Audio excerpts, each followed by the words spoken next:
नमस्कार, मैं Ajay Upadhyay ground report 24x7 से राजमाता विजय राजे सिंधिया कृषि विश्वविद्यालय के दंतोपंथी ठेगड़ी सभागार में हुआ एक ऐतिहासिक आयोजन एकात्म मानव दर्शन हीरक जयंती समारोह। यह आयोजन हुआ पूर्व राज्यपाल कप्तान सिंह सोलंकी की अध्यक्षता में,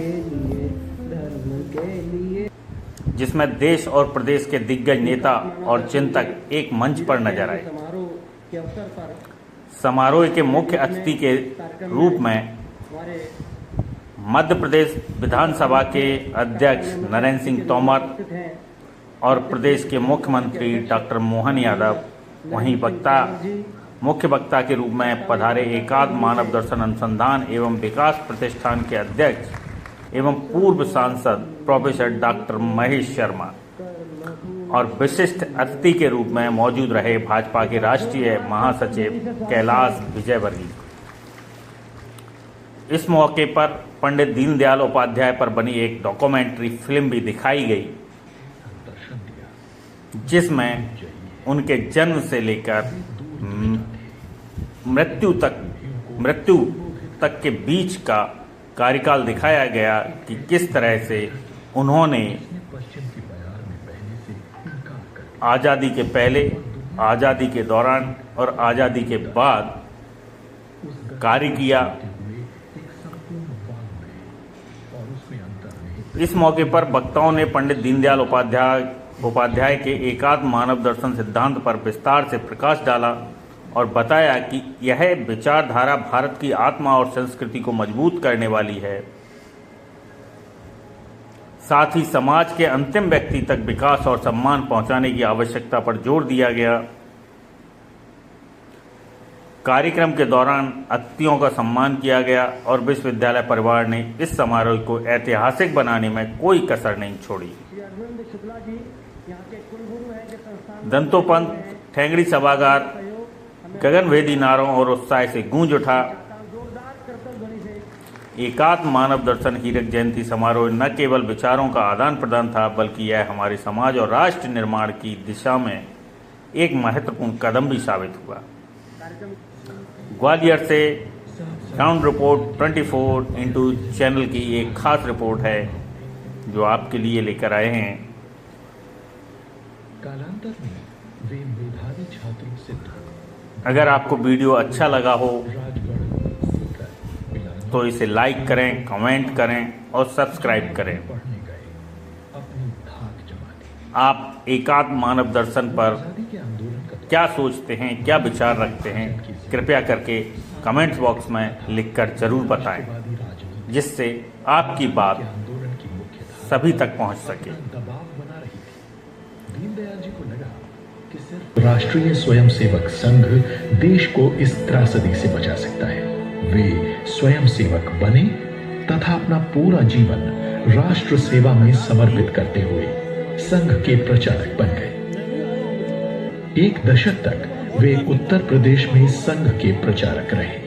इतिहास व समकालीन परिस्थितियों के वे अद्भुत अध्येता थे और अल्पकाल में ही उन्होंने ढेर सारे साहित्य का निर्माण भी कर डाला।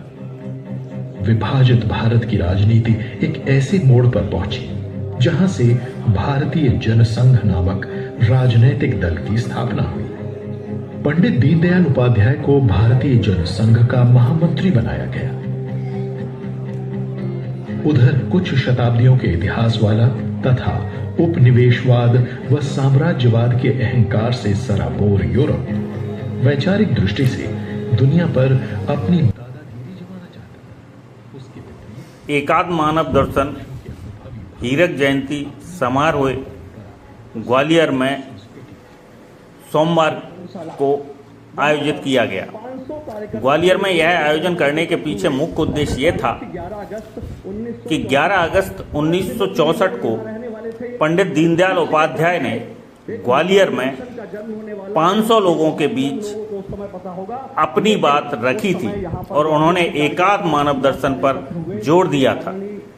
उस समय सिद्धांत एवं नीति तैयार की गई थी। वही सिद्धांत एवं नीति की एक पुस्तक जो 16 पेज की है वो सभागार में पहुंचे समस्त लोगों को प्रदान की गई, जिससे वह जान सकें कि क्या हमारे सिद्धांत हैं, क्या एकात्म मानव दर्शन है, क्यों इसकी आवश्यकता है, जो पंक्ति के अंतिम व्यक्ति तक अपनी बात को पहुंचाना और उस व्यक्ति को समाज में उचित स्थान दिलाना की कितनी आवश्यकता है, क्योंकि हमारा भारत देश, हमारी संस्कृति यह बताती है कि पूरा विश्व हमारा परिवार है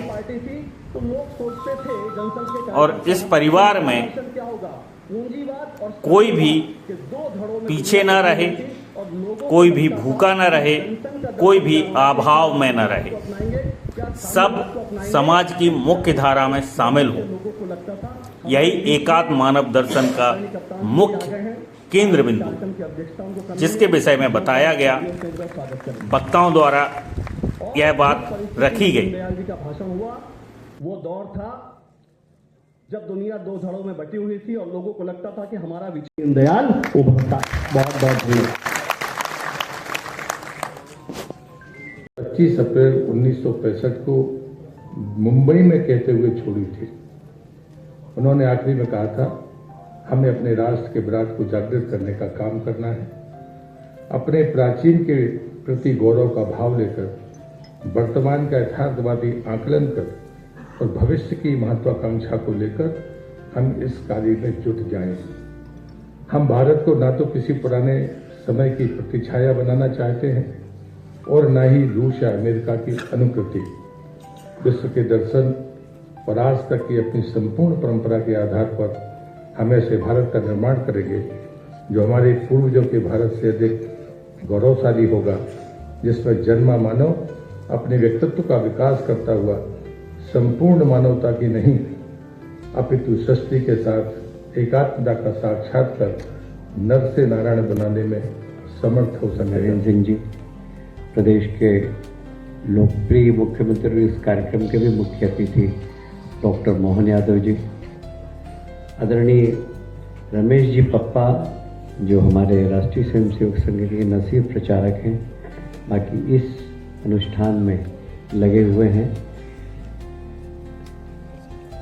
मेरे कार्यक्रम में, और आपको मेरी 7 मिनट भी देता हूँ, आप उसमें बोलिएगा। मैं सिर्फ इतना ही कहना चाहता हूँ कि आज हीरक जयंती के अवसर पर हम सब जो पंडित दीनदयाल जी को, उनके विचार, उनके मार्गदर्शन पर चल रहे हैं, विभिन्न विभिन्न संस्थाओं में काम कर रहे हैं, हमारी जवाबदारी है कि इसको सारी दुनिया में ले जाए, क्योंकि दुनिया जिस तरह जल रही है, जिस तरह एक दूसरे के खिलाफ हो रही है, कोई टैरिफ लगा रहा है, कोई मिसाइल बना रहा है, एक अशांति का दौर है। यदि शांति का संदेश यदि कोई दे सकता है तो विकास मानववाद दे सकता है। एक समय कार्ल मार्क्स ने के फॉलोअर्स ने आधी दुनिया में मार्क्सवाद ला दिया था, पर वो बहुत असफल रहा। कौन सा विचार उसकी समस्याओं का समाधान करेगा? इसका उत्तर एकात्म मानवदर्शन है क्या? मेरे मन में है होने से कुछ नहीं होता। क्या संसार को यह लगता है कि ये विचार ऐसा है? तो संसार को अभी ऐसा नहीं लगता। क्यों नहीं लगता? कि एकात्म मानव दर्शन जिस समाज से दीनदयाल जी ने लिया, ये दीनदयाल जी का कोई मौलिक विचार नहीं है। भारतीय समाज, भारतीय संस्कृति, उसको उन्होंने एक युगानुकूल व्याख्या दी और लोगों को बताया, किन लोगों को? विशेषकर जो राजनीति में है उन लोगों को। राजनीति के बारे में वो क्या सोचते थे? 1964 में 64 में मैंने उदयपुर से संघ शिक्षा वर्ग का प्रथम वर्ष किया था। उसी संघ शिक्षा वर्ग में दीनदयाल जी ने हिंदू संस्कृति की विशेषताओं के नाम पर एकात्म मानववाद का पहला बौद्धिक वर्ग किया था। उसी का एक्सटेंशन यहाँ ग्वालियर में हुआ। उस बौद्धिक वर्ग में उन्होंने कहा, स्वयंसेवक को राजनीति से अलिप्त रहना चाहिए, जैसा कि मैं हूं। अब ये बड़ा पहेली नुमा वाक्य था कि एक पॉलिटिकल पार्टी का महामंत्री, जनसंघ के महामंत्री थे वो, एक पॉलिटिकल पार्टी का महामंत्री कह रहा है कि स्वयंसेवक को राजनीति से अलिप्त रहना चाहिए जैसा कि मैं हूं। तो रात को प्रश्नोत्तर में सवाल पूछा गया उनसे कि आप एक राजनीतिक दल के महामंत्री हैं, आप कैसे अलिप्त हैं राजनीति से? तो वो बोले, मैं राजनीति के लिए राजनीति में नहीं हूं, मैं राजनीति में संस्कृति का राजदूत हूं। दीनदयाल जी ने कहा, मैं राजनीति में संस्कृति का राजदूत हूं। आज भारत की राजनीति में भारत की संस्कृति प्रतिबिंबित नहीं है। मैं इसलिए राजनीति में हूं कि भारत की राजनीति भारत की संस्कृति को प्रतिबिंबित करे। और वह प्रतिबिंब कौन सा है? वह प्रतिबिंब कौन सा है? तो उन्होंने ग्वालियर में आकर कहा, वह है एकात्म मानववाद। वाद इसलिए कहा कि तो वाद परंपरा की चर्चा हो रही थी, पर भारत वाद परंपरा को व्यक्त नहीं करता है। वाद का मतलब है एक चौखटबंद विचार जिसमें परिवर्तन संभव नहीं है। दर्शन है सत्य को देखना। जो सत्य खुली आंखों से दिखता है हम सब दर्शन करते हैं, पर जो खुली आंखों से नहीं दिखता, जिसके लिए अंदर की आंखें चाहिए, प्रज्ञा चक्षु चाहिए, जिस सत्य को देखने के लिए प्रज्ञा चक्षु चाहिए, उस सत्य को दर्शन कहते हैं। वह भारत का दर्शन एकात्म मानव दर्शन है। यह एकात्म मानव दर्शन क्या है? इसको शब्दों में कहना तो लगता है कुछ कठिन है, लोग जो समझ में नहीं आता। पर एकात्म मानव का जीवन भारत अपने जीवन में जीता है। क्या मतलब है कि चोट किसी को लगती है और दर्द किसी दूसरे को होता है। क्या हम नहीं देखते कि बेटे को चोट लगती है तो मां को दर्द होता है, बहन को चोट लगती है तो भाई को दर्द होता है? क्यों होता है ये इसलिए होता है कि उनमें एकात्मता है। और यदि किसी को चोट लगती है और दर्द मुझे नहीं होता, इसका मतलब है मुझमें और उसमें एकात्मता का अभाव है। तो ये एकात्मता का अभाव सचमुच है कि कृत्रिम है? सचमुच नहीं है। सचमुच कैसे नहीं है? हमको लगता है कि मैं हूं, मेरा शरीर है, लेकिन यह सृष्टि पंचमहाभूत की है। तो भूमि, जल, आकाश, प्रकाश, वायु, अग्नि, यही सर्वत्र व्याप्त है। वो हमारे शरीर में भी है, वो उसके शरीर में भी है, वो पशु पक्षियों में भी है। यत् पिंडे तत् ब्रह्मांडे, जो पिंड में है वो ब्रह्मांड में है। तो भारत के ऋषि ने मानव से कहा, रे मानव, अपने को पृथक अलग क्यों समझता है? न तो प्रकृति से अलग है, न तो परमात्मा से अलग है, न तो समाज से अलग है, न तो व्यक्ति से अलग है। उनका व्यष्टि, समष्टि, सृष्टि और परवेष्टि, इनमें एकात्मता है। इस एकात्मता का दर्शन करके जब आप नीतियां बनाएंगे, जब आप कानून बनाएंगे, जब आप परंपरा गढ़ेंगे, तब आपका समाज सुखी होगा, नहीं तो आप सुखी नहीं होंगे। और इसलिए उन्होंने कहा 5 आलेख लिखे, उन आलेखों को पढ़ना चाहिए।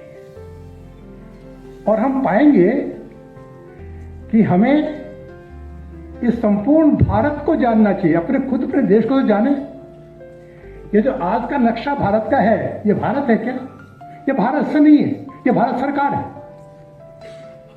जहां जहां दिल्ली के सरकार का अधिकार है, क्या वही भारत होता है?